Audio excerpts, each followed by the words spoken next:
Bien, comenzamos entonces con una primera introducción donde vamos a hablar sobre generalidades. Esto obviamente es muy básico, pero bueno, vamos este, a pasarlo medio rápido de repente. De todas maneras, insisto, están las preguntas al final. ¿Cuál es el objetivo y los distintos componentes de las redes eléctricas públicas, ¿no? Como todos bien sabemos, la idea es generar energía eléctrica en las diversas fuentes de energía. Como ven ahí, tenemos distintos tipos de centrales de generación y luego tratar de conducirlas de alguna manera hasta los destinatarios finales, que son los consumidores, ¿no? Entonces tenemos que las redes están compuestas por generadores, redes eléctricas de distintas tensiones, alta, media y baja tensión, y finalmente los consumidores. Bien, las centrales de generación, como dijimos, son de diversos tipos, ¿ah? Tenemos distintas fuentes de energía y su transformación en energía eléctrica. Hagamos una primera distinción en energías no renovables y energías renovables, ¿ah? Dentro de las no renovables tenemos las conocidas combustibles fósiles como petróleo, carbón y gas, y las centrales nucleares, ¿no? Después, pasando a la otra categoría de energías renovables, tenemos las hidráulicas, que si bien mucha gente capaz que no lo tiene muy claro, pero hidráulica es renovable, ¿ah? Eólicas, que están creciendo muchísimo en nuestras regiones en estos últimos años, también las energías fotovoltaicas a partir del sol y biomasa. En particular, no sé si ustedes conocen la realidad uruguaya en nuestro país, que las energías renovables han tenido un boom bastante creciente en los últimos 4 o 5 años. En particular, por ejemplo, en los últimos 6 meses, el país se abasteció de un 95% de energía renovable, sin usar energías de combustibles fósiles, lo cual para nuestra economía es muy bueno, ¿no? Ni que hablar del medio ambiente también. Tenemos entonces, siguiendo con el tema del componente de las redes, en las centrales de generación, tenemos a nivel de generación, las tensiones de generación, generalmente las máquinas trabajan en media tensión, incluso hay máquinas, por ejemplo, en los parques eólicos, todos los aerogeneradores funcionan en baja tensión, no en media, ¿no? En el torno de los 660, 690 voltios. Por lo tanto, es necesario después utilizar transformadores elevadores a tensiones más altas, que puede ser media, alta tensión o extra alta tensión incluso, ¿no? Para la evacuación de la energía generada hacia los consumidores finales, ¿no? Vamos a hablar un poquito de cómo ha ido evolucionando esto a lo largo del tiempo, a partir de una generación centralizada hace muchos años, ¿no? Y cómo con el correr del tiempo esto ha pasado a ser generación distribuida, ¿no? Hay un concepto histórico que todos ustedes conocen, donde teníamos las grandes centrales, ¿no? Pocas cantidades incluso, ¿no? Donde generalmente se hacía la transmisión en alta tensión y extra alta tensión hacia los consumidores finales, como ven ahí en el esquema, ¿no? Bien, a medida que ha pasado el tiempo, la tecnología, etcétera, ha permitido hacer cambios en esta estructura de la red, ¿no? Donde ahora la generación ya pasa a ser no tan centralizada y más distribuida, ¿no? En particular, por ejemplo, están apareciendo, y ya existen desde hace mucho tiempo, centrales térmicas más chicas, a partir, por ejemplo, de biomasa, ¿ah? Estábamos acostumbrados a hablar de cientos de megavatios, y en estas estamos hablando de decenas de megavatios, incluso menos también. También han aparecido centrales eólicas, también en el entorno de los megavatios, ¿no? Centrales fotovoltaicas también en entorno de megavatios. Esto hace que empiecen a aparecer ya muchas centrales de generación, no como era antes, que eran pocas y de mayor potencia, ¿no? Y en el futuro, incluso desconozco la realidad en otros países, no sé, en Bolivia en particular, pero aquí en Uruguay, por ejemplo, ya está muy incipiente, pero ya está empezando a funcionar la microgeneración a nivel de baja tensión. Hoy cualquier dueño de su casa puede instalar un panel solar, un generador eólico en su propia residencia e inyectar esa energía. Será pequeña, pero bueno, es energía que puede aportar también a la red. Ha sido un poco la evolución a lo largo de los años, ¿no? Hoy en Uruguay, insisto, ya estamos en estas últimas etapas ya de microgeneración, ¿no? Entonces, volviendo un poco a las distinciones entre transmisión y distribución, transmisión generalmente tenemos siempre largas distancias, ¿no? E incluso si las distancias son muy largas, también a veces se vuelve conveniente transmitir en continua y no en alterna, ¿no? acá estamos manejando siempre potencias grandes y siempre tensiones altas, ¿no? De eso también, qué se define como alta tensión o media tensión, depende de cada país, pero generalmente alta tensión a partir de 132 kilovoltios para arriba ya es eso, ¿no?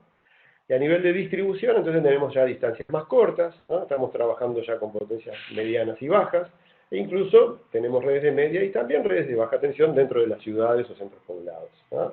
Generalmente un criterio que se utiliza, cualquiera sea el tipo de línea, ya sea de transmisión, de distribución, etcétera, corriente manejable, digamos, con un criterio muy genérico, obviamente, ¿no? Esto puede cambiar de lugar a lugar, ¿no? Es en el entorno de los 1000 amperes, ¿no? O sea, si tuviera que transmitirse o distribuirse una corriente mayor, generalmente se pasa a un nivel de tensión un poco más alto, para mantener siempre corrientes menores a los 1000 amperes. Muy bien. También está sucediendo, con el cambio de las tecnologías y el avance del tiempo, que se está evolucionando cada vez más hacia las grandes redes, como le decimos nosotros aquí en Uruguay, malladas, ¿no? Con sistemas interconectados, donde las mallas entre redes aparecen muchos nodos centrales, consumidores, etcétera, hace que la complejidad del sistema sea cada vez mayor, ¿no? Entonces, como dice aquí en esta transparencia, ya empiezan a jugar otros fenómenos, ¿no? Ya que hacen que justamente por la complejidad de la red, todo el tema de flujo de cargas por líneas y transformadores, ya es un tema a tener cuidado, e incluso las tensiones en los nodos, por más de que en el papel parece toda una única red, no siempre son iguales en todos los nodos. Y también empiezan a aparecer algunos temas que antes probablemente no existieran, que es la estabilidad del sistema interconectado, ¿no? Todos los hemos sufrido, capaz que en alguna de nuestras casas, en nuestras ciudades, cuando entra o sale bruscamente una gran carga o una central, ¿no? Por una falla, un defecto, etcétera, ¿no? Se produce una importante perturbación en la red, ¿no? Y generalmente tenemos entonces variaciones bruscas de flujos, incluso hasta de frecuencia, pérdida de sincronismos, etcétera, ¿no?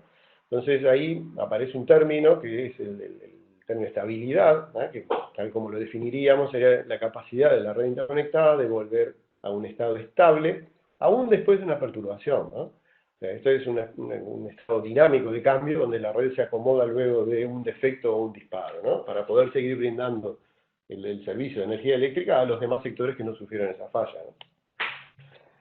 Muy bien, entonces aparece también otro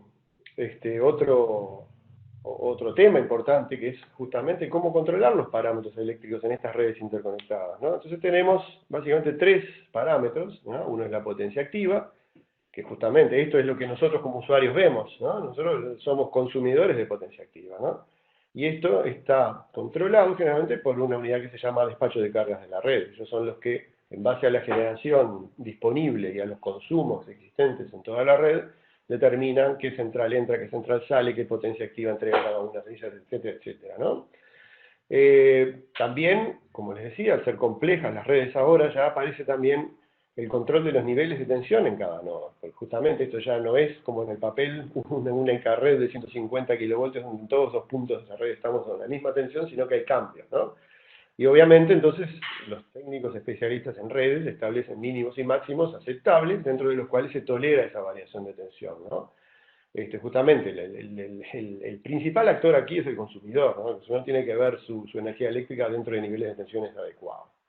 Y la forma de controlar esto dentro de estas grandes redes es inyectando reactiva, ¿no? En los nodos de la red. Después el último parámetro que tenemos que es importante controlar es la frecuencia, ¿no? ¿Por qué? Porque las impedancias en las redes, ¿no? Dependen fuertemente de la frecuencia, obviamente, ¿no? Entonces, cualquier cambio en la frecuencia va a generar, sin duda, impactos en impedancias y, por supuesto, en los flujos de carga, ¿no? Parte de esto, justamente, la idea es que mantenga el sincronismo de funcionamiento de todo el sistema, ¿no? Y la forma de controlar frecuencia es con la velocidad de giro de los generadores. Muy bien. También hay otro tipo de clasificación de las centrales, ¿no? Según la capacidad de generar y controlar la frecuencia, ¿no? Entonces, básicamente tenemos lo que son conocidas como centrales de base, ¿no? Esos son generadores sincrónicos, que son capaces de controlar la frecuencia, ¿no? Y tenemos en este caso, por ejemplo, centrales térmicas o hidráulicas. También está otro tipo de centrales, las asincrónicas, que no pueden controlar las frecuencias, sino que más bien siguen la frecuencia de la red, como las eólicas y las fotovoltaicas, ¿no? En general, un criterio esto puede también ser distinto y opinable, ¿no? Ya escapa un poco a lo 100% técnico y científico, ¿no? Pero se desea, ¿no?, que por lo menos haya un 40% de generación sincrónica de base, ¿ah?, como para sostener la frecuencia en la red, ¿no? Eso es más que nada para reducir los niveles de riesgo y de que se pueda caer en una falta de sincronismo, ¿no?, por diversos cambios durante la explotación de las redes. Muy bien. Hablando entonces un poco de conectividad de las centrales a la red pública, es un término muy de moda últimamente, ¿no?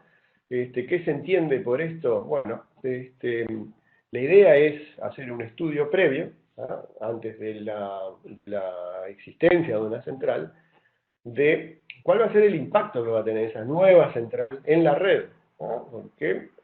Porque obviamente el hecho de aparecer una determinada cantidad de megavatios que se van a inyectar a la red en un determinado punto de la misma, eso implica que, bueno, va a haber que hacer estudios de flujos de carga, ¿no?, para ver cuál es el impacto de estos nuevos megavatios inyectados en las corrientes que van a circular por las líneas de transmisión o distribución, en los transformadores, que son los que transforman la tensión a lo largo de toda la red, y también el impacto en las tensiones de cada nodo. Como dijimos hoy, es otro de los parámetros que puede variar en todo el sistema eléctrico, ¿no? Entonces, esto hay que estudiarlo previo a que una nueva central se pueda conectar al sistema eléctrico, ¿no?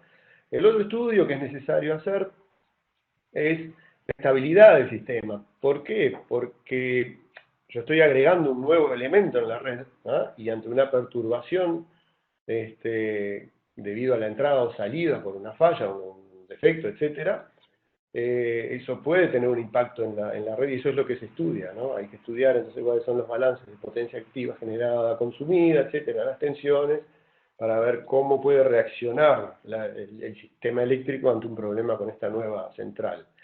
En el caso particular de los parques eólicos, en realidad no hay nada muy específico para parques eólicos. En general, como dice ahí, el tratamiento es igual que el de cualquier tipo de central. Y generalmente hay un criterio, pero esto también depende un poco de los criterios utilizados por cada administrador de redes en cada país. La relación entre la potencia del parque y la impedancia de cortocircuito en el punto de la red donde se va a conectar esta nueva central, si eso representa un valor pequeño, digamos, del entorno del 10% o menos, entonces prácticamente se puede decir tranquilamente de que las influencias en la estabilidad del sistema son prácticamente despreciables, ¿no? Lo que sí hay que tener en cuenta es que al ser centrales asincrónicas no se permite la generación en isla. ¿Qué quiere decir la generación en isla? Que queden totalmente aislados del sistema por algún problema, que se haya interrumpido la conexión del sistema eléctrico, pero siguen alimentando cargas realmente más locales, ¿no? Y eso sí no se debería permitir. Después igual vamos a ver un poco más adelante qué dicen las normas al respecto, ¿no? Muy bien. Seguimos entonces. Vamos a hablar un poco de sistemas de control de los parques eólicos, perdón. Generalmente, ¿cómo está formado? ¿Cuáles son los componentes de un parque eólico, ¿no? Generalmente tenemos varias máquinas, ¿no?, varios aerogeneradores, hay una red colectora en media tensión, ¿no?, son cables, después vamos a ver con más detalle todos estos ítems que estamos mencionando ahora, y una subestación propia, o SET, como se dice acá en Uruguay, no sé cómo se dice por ahí, pero que eleva justamente la tensión de la red colectora de media tensión a la tensión de la red de alta tensión a la cual se le inyecta la energía de esta central eólica, ¿no? Todas estas máquinas sumadas, ¿no?, aportan sus aportes individuales, generan justamente la potencia de la central, ¿no? Y es el razonamiento correcto debería ser ver no cada aerogenerador por separado, sino como una única central, ¿no? Entonces lo que hace el sistema de control es consolidar la explotación del parque como que fuera una única central. Y lo que hace ese sistema de control es, ante la recepción de consignas de explotación, ¿ah?, controla el conjunto de máquinas para responder de acuerdo a los distintos parámetros que se le fijen: entrega de activa, reactiva, control de tensión, etc., ¿no? Hay un detalle que no es menor, que los sistemas de control generalmente son propietarios, ¿no? Dependen de la marca del fabricante, etc. Entonces, a veces y sin a veces, diría yo, ¿no?, formar centrales únicas con aerogeneradores, de diferentes marcas puede complicar la explotación de la central, ¿no? no es lo mismo que un parque con un único fabricante de aerogeneradores. Bien, ¿cómo se conecta entonces un parque eólico en la red pública? Por ejemplo, podría ser un nodo ya existente de la red, ¿no? Supongamos que el nodo ya existe en las cercanías de la central generadores, entonces simplemente la central lo que hace es evacuar su energía en ese nodo, ¿ah? Pero seguramente va a haber que construir en ese nodo, ¿ah? Aparte de la subestación propia de la central, obviamente, ¿no?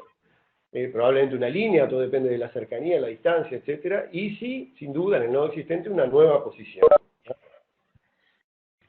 O también puede pasar que la central esté alejada de cualquier nodo, entonces sea necesario crear un nuevo nodo en la red, ¿no? Entonces ahí va a tener que, de alguna forma, interrumpirse una línea de alta tensión cercana a la ubicación del parque, y en ese punto entonces se construye un nodo, junto también, como decíamos anteriormente, con la subestación propia, ¿no?, de la central.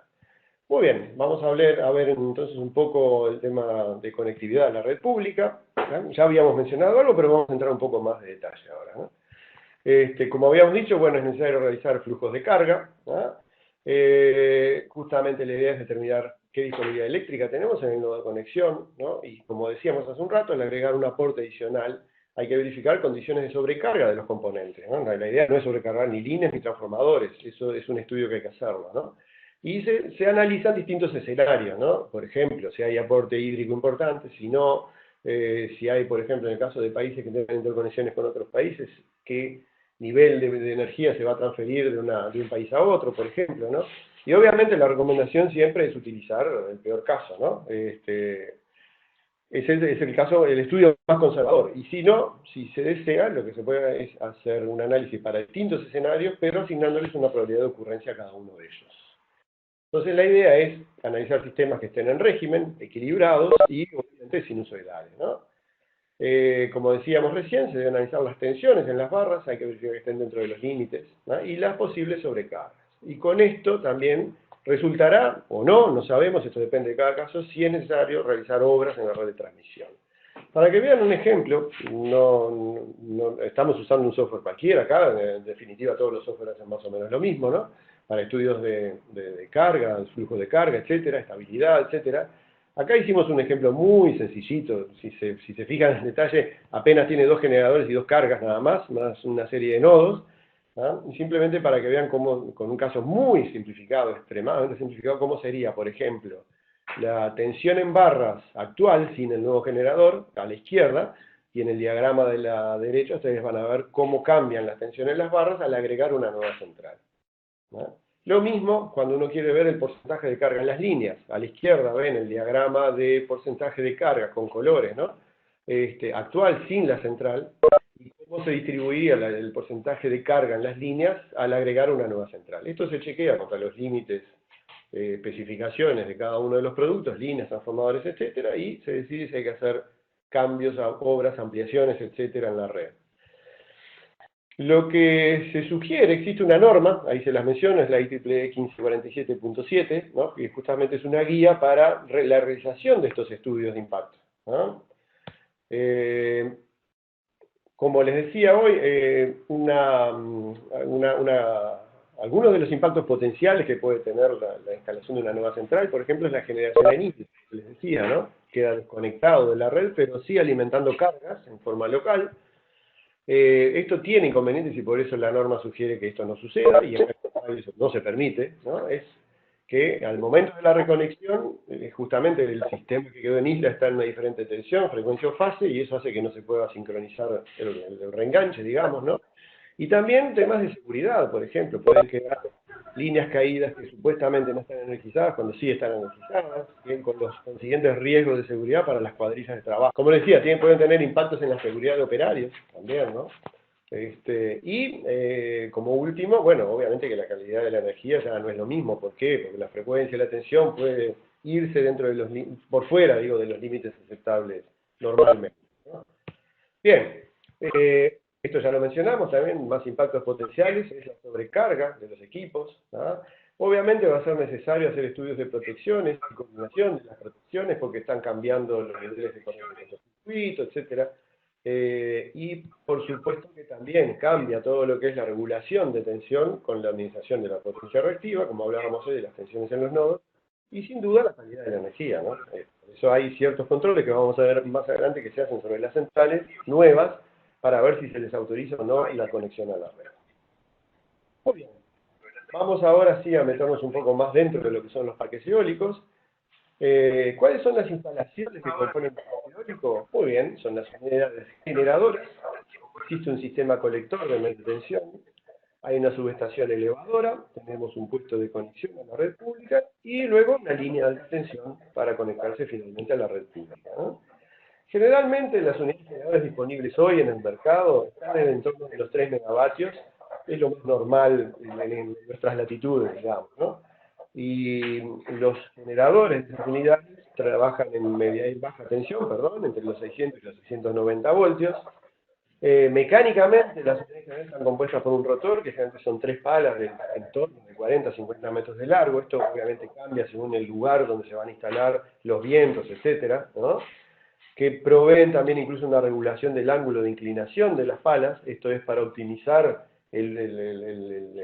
sacarle la mayor eficiencia posible según el viento.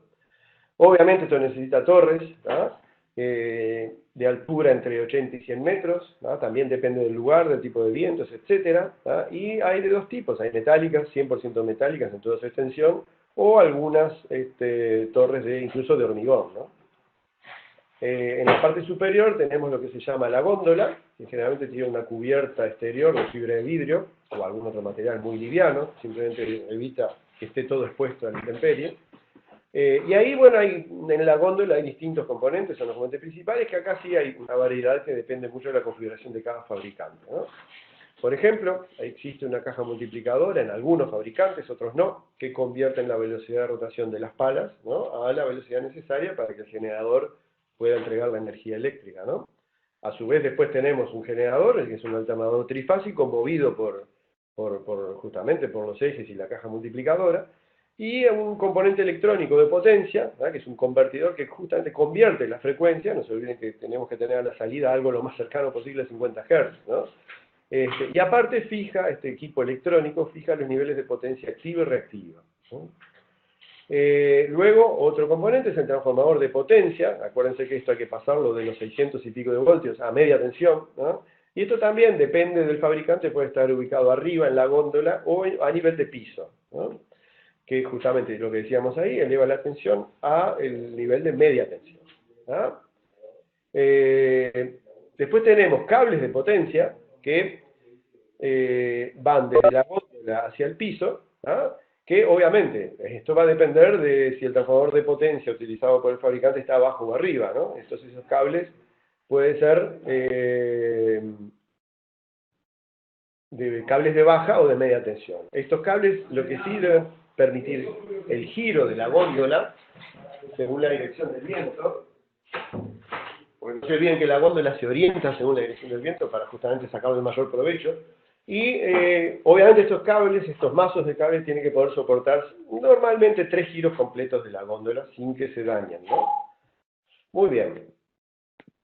Luego tenemos celdas de media tensión, ¿eh?, que justamente todos los aparatos de maniobra y los elementos de protección, ¿no?, para justamente la interconexión de la unidad generadora al sistema colector, y generalmente estas unidades están ubicadas a nivel de piso, ¿no? Estábamos hablando del sistema colector con los distintos componentes del sistema colector, ¿no?, donde estaban los cables de potencia, las zanjas donde van enterrados, ¿no?, los cables de tierra también, cosa muy importante, que hemos visto en general en muchas instalaciones, que es un tema que no se cuida mucho. Después vamos a ver algunas fotos incluso. Y bueno, también la fibra óptica para las comunicaciones entre los generadores y el centro de control, ¿no? ¿Cómo se dimensionan el sistema colector? Bueno, básicamente como cualquier instalación eléctrica, en base a la corriente admisible, la caída de tensión, pero también en estos casos el tema económico es muy importante, tiene una importancia muy grande, aunque les parezca mentira. Incluso hemos visto algunas centrales eólicas que terminan definiendo tensiones del sistema colector que no son para nada estándares, ¿no? Pero bueno, eso se debe a un criterio de maximizar el beneficio económico, ¿no?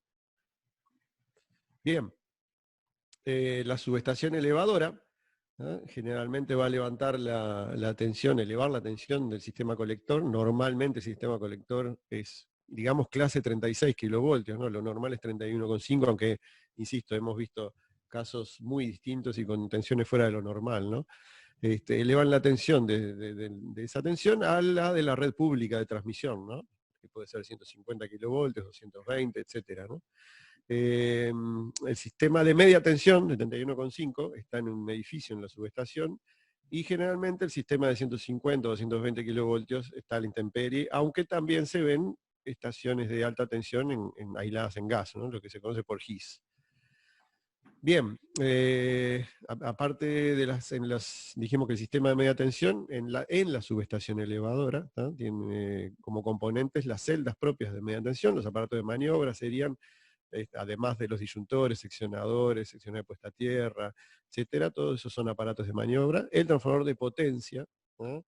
Y después tenemos la parte de protección y medida, como los transformadores propios de tensión y corriente, y los descargadores como protección contra sobretensiones, ¿no? Después, yendo a un tema ya más específico, el sistema de protección está compuesto por todos los que son los relés de protección en la propia subestación elevadora. Obviamente después cada aerogenerador también tiene su sistema de sus relés propios, ¿no? En la subestación elevadora también se habla de teleprotecciones, ¿no? Donde se coordinan entonces las protecciones a distancia entre esta subestación y la subestación del nodo, por ejemplo, el nodo más cercano, ¿no? Y después, bueno, finalmente tenemos lo que son los sistemas auxiliares, ¿no? Que no por ser auxiliares dejan de ser importantes también. Todo lo que es el sistema de alimentación auxiliar en alterna y continua, la alimentación de emergencia, la iluminación, el sistema de detección y extinción de incendios y las comunicaciones. No siempre se da que todos estos sistemas están, pero en general se recomienda la presencia de todo eso, ¿no? Seguimos. Bien, después tenemos el sistema de puesta a tierra, generalmente muy descuidado, digamos, por los que hacen las obras, o incluso en tareas de mantenimiento no muchas empresas saben que algún mínimo mantenimiento hay que hacer. ¿Cuáles son las funciones del sistema de puesta a tierra? Proporcionar un camino de descarga de corrientes de falla, y sobre todo, ¿no?, la función principal es asegurar la integridad física del personal de operaciones, ¿no? Bueno, arrancamos entonces ya entrando más en detalle en cada uno de los sistemas de la central eólica. En este caso vamos a hablar de las unidades generadoras. Vamos a ver que hay distintos tipos, esto va a depender de fabricantes, modelos, etcétera, ¿no? Por eso acá vamos a tratar de ser lo más genéricos posible, ¿no? Pero entendemos que puede haber algún caso muy particular que se salga un poco de estas descripciones, ¿no? Tenemos entonces dos tipos de aspectos, los mecánicos y los eléctricos, ¿no? La primera gran división, por ejemplo, en el caso de considerar aspectos mecánicos, sería aquellos aerogeneradores que sí tienen caja multiplicadora, o aquellos otros que no tienen caja multiplicadora. Todos tienen sus ventajas y desventajas, y cada fabricante va a encontrar suficiente información donde cada uno habla de las bondades de sus soluciones mecánicas, ¿no? Y desde el punto de vista eléctrico, ¿no?, básicamente la división que se nos ocurre hacer es la ubicación del transformador de potencia, básicamente, porque en realidad son todos más o menos lo mismo, ¿no? Topológicamente, desde el punto de vista eléctrico, son todas iguales, salvo la ubicación del transformador, que en algunos casos tiene el transformador arriba en la góndola, y en otros casos el transformador se encuentra a nivel de piso, ¿no? Obviamente estas dos soluciones tienen aspectos muy distintos, ¿no? Bueno, hablando de la parte mecánica, bueno, en realidad esta transparencia tiene una mezcla de todo, ¿no? Mecánico eléctrico, ¿no? Acá tenemos un caso, un esquema de un fabricante cualquiera, donde se ve la caja multiplicadora, ¿no? Esta es la parte mecánica, ¿no? Y la parte eléctrica sería el generador propiamente dicho y un convertidor, ¿no? Esta es una solución posible. Después tenemos otro tipo de unidad generadora, donde aquí ven que no tenemos caja multiplicadora, hay un generador directamente conectado a través de un eje a las palas del aerogenerador, y se conecta a un convertidor, esto es electrónica de potencia, ¿no? Donde esta unidad lo que hace justamente es adaptar la frecuencia de esta máquina, porque está girando a la velocidad que giran las palas, ¿no? Y esto se encarga de inyectar a la red los 50 Hz o 60 Hz que sean necesarios, ¿no? Acá tenemos un esquema, insisto, es de un fabricante cualquiera, pero pueden encontrar una gran cantidad de información técnica por todos lados, ¿no? Pero básicamente para ver los ejemplos, ¿no? Tenemos las palas, ¿no? El motor del ángulo de giro, ¿no? La nariz de la góndola, ¿no? El rotor del generador, el estator del generador. Tenemos un motor de orientación de góndola también, porque estos equipos, obviamente para maximizar la eficiencia, buscan, ¿no? ubicarse de la mejor manera posible respecto a la dirección desde donde sopla el viento, ¿no? Después hay elementos auxiliares que son importantes, un anemómetro para saber, bueno, en cada punto, en cada aerogenerador, qué velocidad de viento tengo. Una grúa de servicio, no se olviden que a veces hay que reparar cosas, cambiar cosas, o sea que también estas góndolas tienen incorporados elementos accesorios para facilitar esas reparaciones, ¿no? Una grúa de servicio es importante para subir y bajar cargas. Después hay una cantidad de paneles, ¿no? Paneles, tableros, ¿no? No sé cómo se denominan en distintos lugares de la región, pero pueden ser paneles, tableros eléctricos, etcétera, donde tienen elementos de protección, elementos de control, elementos de medida, etcétera, ¿no? Y después, bueno, está la estructura de la góndola, que es lo que soporta todos los elementos, ¿no? Y se pone por el exterior una cubierta, justamente para evitar que las condiciones climáticas incidan directamente sobre todo el equipamiento que está ahí, ¿no? Obviamente nada de esto es apto para intemperie. Bueno, y finalmente, obviamente, una torre, que es la que sostiene todo esto en altura, ¿no? Acá se ve un esquema un poco más detallado de la parte mecánica, donde vemos acá hacia la derecha las palas del aerogenerador, ¿no? Existe una caja multiplicadora que lo que hace es aumentar la velocidad de giro, ¿no? De las pocas RPM que tenemos en las palas hacia las velocidades de giro de los generadores. Esto es un generador eléctrico, directamente se hace girar, y esto es lo que genera la electricidad. Y siempre, como dijimos hace un rato, en tensiones bajas que van en el orden de los 600 a 660, 690 voltios, también dependiendo del fabricante, ¿no? En cuanto a diferencias, en cuanto al circuito eléctrico, ¿no? Acá tenemos distintos casos, insisto, esto no pretende cubrir todos los casos que uno pueda encontrar, pero para que vean distintas posibilidades, ¿no? Este caso muestra la solución desde el punto de vista eléctrico con el generador y el transformador en la góndola, arriba, en la altura, ¿no? Entonces, lo que hay entre la parte superior y la parte inferior es un cable de media tensión, ¿no? Y abajo, a nivel de piso, tenemos las celdas de media tensión, que son las que permiten conectar este aerogenerador en particular a la red colectora del parque, ¿no? Otra solución podría ser la de tener solo el generador arriba, ¿no? No se olviden que el generador, su tensión nominal no llega a los 700 voltios, ¿no? O sea que esto es baja tensión, ¿no? Y entonces tenemos un cable que va, cuando digo un cable, en realidad no es un conductor, ¿no? Son varios conductores por fase, sobre todo en baja tensión por las corrientes involucradas, ¿no? Hay un cable de baja tensión que baja desde la góndola hacia el nivel de piso. En el piso entonces tenemos el transformador elevador, ¿no? Y nuevamente las celdas de maniobra para la conexión al sistema colector del parque, ¿no? Otra posibilidad podría ser, hasta ahora hemos estado hablando exclusivamente de alterna, ¿no? Pero podría ser también la presencia de un generador arriba, ¿no? Un rectificador que pasa a continua, un cable de baja, ¿no? Pero este cable de baja transmite continua, no alterna, ¿no? Y abajo tenemos un inversor, un transformador elevador y de vuelta las celdas de media tensión. Bien, algunos ejemplos, ¿no? Sacados de algunas de los aerogeneradores que hemos visto, ¿no? Donde se ve el interior de las góndolas. Como podrán ver en estas fotos, no sobra el espacio, ¿no? Realmente son lugares muy incómodos para trabajar, ¿no? El espacio es muy reducido, no se olviden que cuando hay que hacer tareas de mantenimiento, etcétera, generalmente suben mínimo 2 personas, uno solo no puede subir, tiene que ser mínimo 2 personas, ¿no? Más el equipamiento y herramientas que necesitan para la tarea que vayan a realizar. O sea que imagínense que esto es bastante incómodo para trabajar, ¿no? Pero bueno, hay que hacerlo, ¿no? Las máquinas no funcionan solas sin mantenimiento nunca.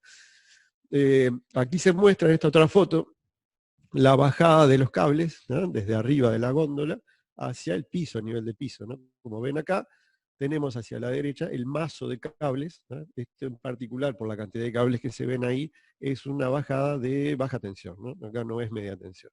Si fuera media tensión, esto sería un único cable, ¿no? Bueno, da la casualidad que acá en la foto también se ve la escalera, ¿no? No se ve el ascensor, pero creo que lo tenemos más adelante en otra foto. La escalera o el ascensor sirven para bajar y subir personal y herramientas, ¿no? Bien, y después en el caso que tengamos transformadores a nivel de piso, perdón, así, al pie del aerogenerador, esos generalmente se montan en el exterior de la torre, no están adentro, entonces generalmente lo que se hace, se construye una especie de subestación compacta, muy chiquitita, al costado mismo, a escasos metros, 2, 3, 4, 5 metros nada más, ¿no? De la base del aerogenerador, donde se ve, acá yo saqué algunas fotos de alguna en particular, este es un caso de una subestación metálica, ¿no? La envolvente es metálica, pero se pueden construir también en hormigón, etcétera, ¿no? Entonces donde se ve, aquí tenemos un tablero de baja tensión, ¿no? O sea que topológicamente, ¿cómo sería? Baja el cable de baja tensión del aerogenerador hacia el piso, ¿no? Ingresa a la subestación en este tablero de baja tensión, donde tiene elementos de corte, de protección, etcétera, ¿no? Va al transformador, ¿no? Al lado de baja tensión del transformador, y este transformador, la salida de media tensión, se conecta a las celdas de media tensión, ¿no? Que estas son las que finalmente se conectan al sistema colector con su cable de media tensión. ¿Ok? Acá tenemos otro caso, por ejemplo, este es una subestación de hormigón, ¿no? Pero básicamente la disposición y los componentes son los mismos, ¿no? Acá tenemos el tablero de baja tensión, el transformador elevador y las celdas de media tensión, ¿no? Bien, seguimos. Otra construcción no muy común, por lo menos no en Uruguay, ¿no? En Uruguay hay alguna instalación de este tipo, y esta foto está sacada ahí, pero este es un formato distinto al que nosotros estamos acostumbrados. Esto es más un formato norteamericano, tipo ANSI, ¿ah? Es lo que se llama como pad mounted. Estos son transformadores pad mounted que en general no requieren una cubierta exterior, ya el propio transformador, como cualquier transformador común y silvestre, aptos para intemperie, ¿no? Pero lo que tiene esto que se agregan también al propio transformador, lo que vendría a ser la celda de media tensión, ¿no? En realidad ya está incluida en la misma carcasa o cuba del transformador, todo junto, ¿no? Transformador más los aparatos de maniobra que equivalen a la celda de media tensión. Bien, vamos a ver, hablar un poco sobre las características de las estaciones, ¿no? De una central de generación. En cada extremo de la línea de transmisión vamos a tener que poner una estación, ¿no? Una que es propia de la central y la otra que es la del nodo, de la red, ¿no? Como dice acá, cada estación presenta un nodo, un sistema eléctrico. Y bueno, tenemos distintos tipos de estaciones, aquellas que son la salida propia del generador, o estaciones de maniobra, estos ya no están en la central de generación, o estaciones de transformación, o puestos de conexión y media. Estos son los distintos tipos de estaciones que uno puede encontrar en una red, ¿no? ¿Cuáles son los equipos en una estación? Ya los mencionamos en alguna transparencia anterior, pero bueno, interruptores, seccionadores, transformadores de medida y protección, descargadores, sistemas de medida, protección y control, el propio transformador de potencia y los sistemas auxiliares, ¿no?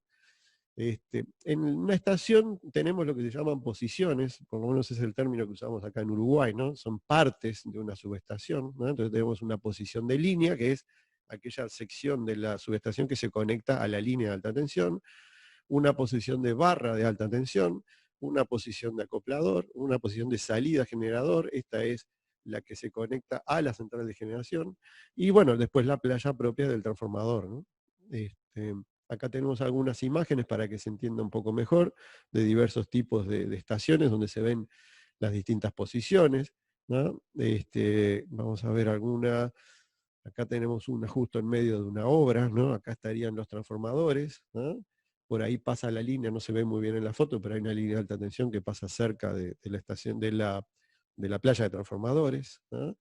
Acá creo que se ve más claro, justamente acá tenemos la posición, ven la llegada de línea, acá tenemos la línea aérea, ¿no? Que llega, ¿no?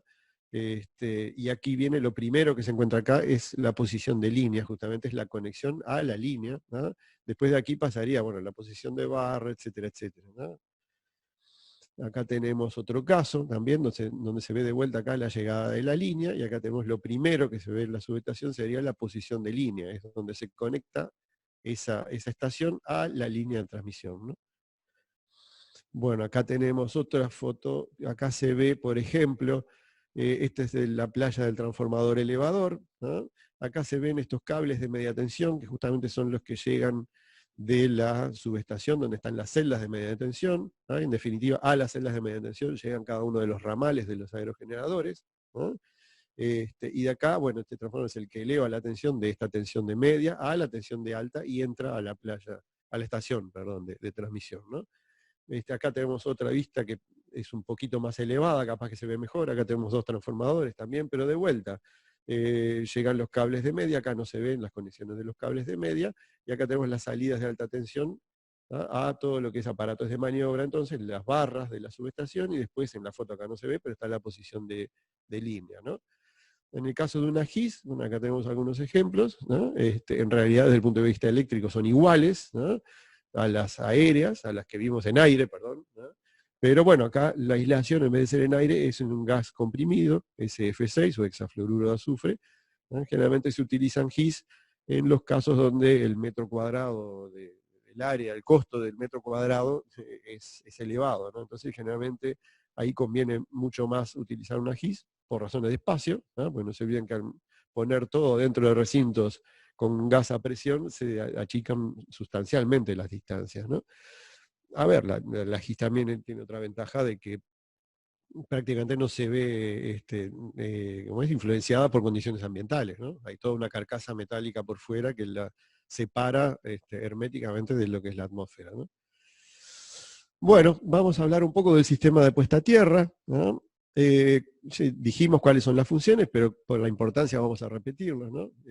Asegurar que una persona en las inmediaciones durante una falla no sea expuesto a un choque eléctrico, ¿no? Es eso, la idea del sistema de puesta a tierra es proteger a la gente, ¿no?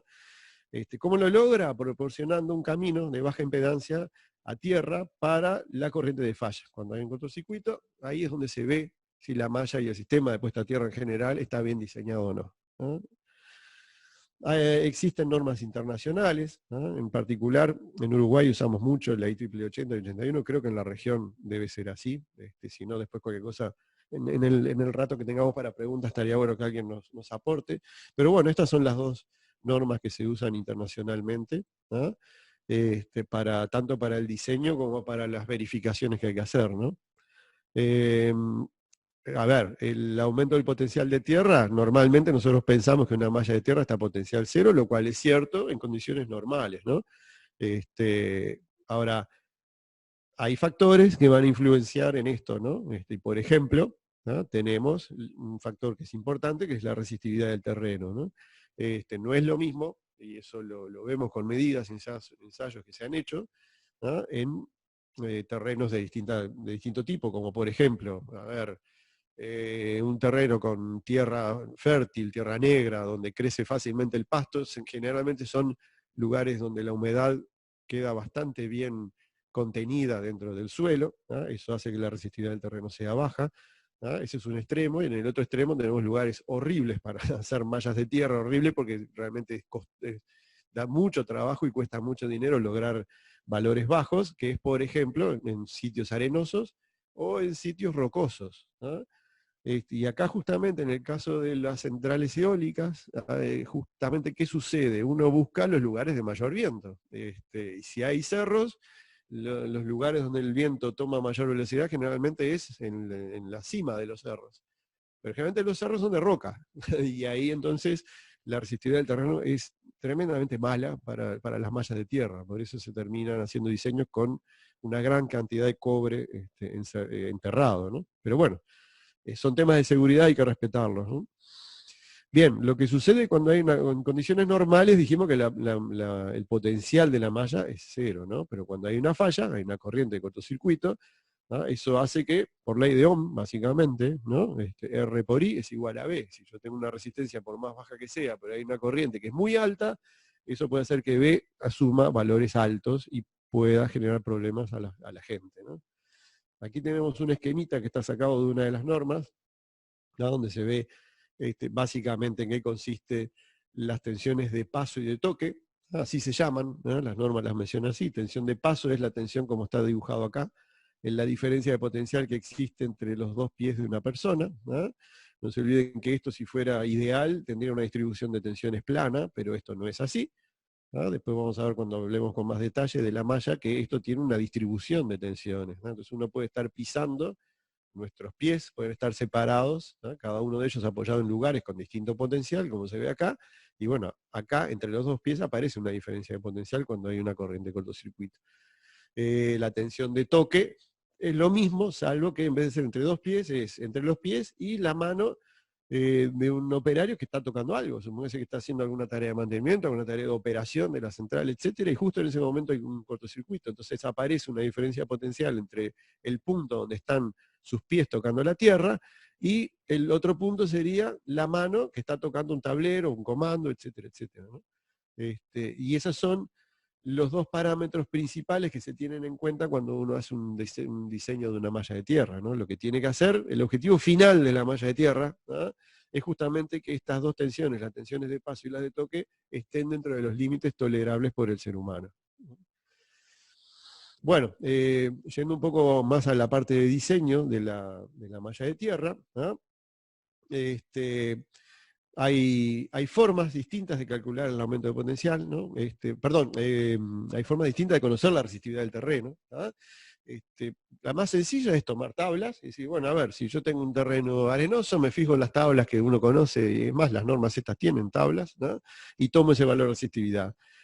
El riesgo que se corre con eso es que la tabla, mejor dicho, perdón, que el lugar donde yo estoy poniendo la malla de tierra no sea exactamente lo que yo pienso que es, ¿no? Entonces, por eso lo mejor es hacer mediciones de campo, ¿no? Y para eso hay dos métodos que son los más conocidos, ¿no? El método de Benner o el de Schumacher-Palmer, ¿no? Y aparte, lo que se dice es hacer las mediciones en varios sitios. Esto obviamente depende del tamaño de la malla, del tamaño de la subestación, ¿no? Imagínense que una subestación chica, con pocos puntos de medida, cubrimos más o menos todo el área de la malla, pero si tenemos una subestación grande, esto puede dar mucho trabajo, ¿no? En particular, yo recuerdo haber hecho una vez unas medidas para una malla de tierra que tenía 1 kilómetro en su dimensión máxima, así que imagínense la cantidad de medidas que se hicieron. Más o menos nos llevó 2 o 3 días de mediciones, ¿no? ¿Cómo se hacen las mediciones? Bueno, las normas indican claramente cómo se hace, esto está todo sacado de normas, yo siempre digo, no inventemos la rueda cada vez que sea necesario, sino usemos lo que ya está, y para eso están, perdón, esto se corrió, para eso están las normas, ¿no? Pero se dice claramente en qué condiciones se deben hacer las mediciones de tensiones de paso y de toque, por ejemplo, y para ver la resistencia de la malla de tierra, también se explica en la norma cómo es, esto sería la malla que quiero medir, y básicamente lo que hago es inyectar corriente a una distancia suficientemente grande quiere decir 8 o 10 veces la dimensión máxima de la malla, ¿no? Y uno va cambiando ¿cómo es? El electrodo de potencial y va relevando una curva que más o menos, ¿no? Tiene esta forma. Y en esta zona de aquí, digamos que es una zona horizontal, es donde estaría el valor de resistencia de la malla. Esto también uno dice, esto es fácil, esto se hace con un teleurímetro. Sí, sí, claro. Cuando las mallas son razonablemente chicas, ¿no? Cuando tenemos, como yo le dije, un caso de una malla de 1 kilómetro, 8 o 10 veces, ¿cuánto es? ¿No? Imagínense. Bien, después tenemos lo que se hace también por software.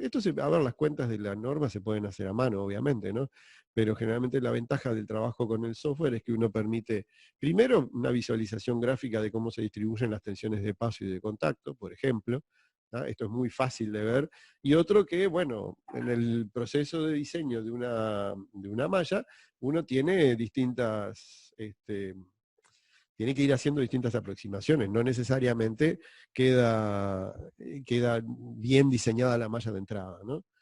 Nos va quedando poquito tiempo, vamos a tratar de cerrar este tema, terminamos así, dejamos un poco para preguntas también. Aquí se ve un plano de cómo quedaría diseñada una malla de una subestación, y un tema que no es menor, ¿no? Es también que no se olviden que el sistema de puesta a tierra, ¿no? No es solo la malla de la subestación, sino que tenemos cada uno de sus aerogeneradores con su propia malla de tierra, más el conductor de tierra que dijimos que tiene que conectar cada uno de esos aerogeneradores a la malla de la subestación, ¿no? Y básicamente, para que tengan una idea de porque hasta ahora estuvimos hablando solo de la malla de la subestación, ¿no? En el caso del aerogenerador, en la base, también se diseña una malla de tierra, ¿ah? En base a la resistividad del terreno en ese punto, y en general, no digo que sean todos los casos así, pero en general básicamente es una malla con círculos, ¿ah? De cobre concéntricos, ¿ah? Con tipo radios, ¿ah? Y a su vez esto después, como ven acá en este corte vertical, se conecta a la malla ¿cómo es? Del sistema colector, el cable, ¿ah?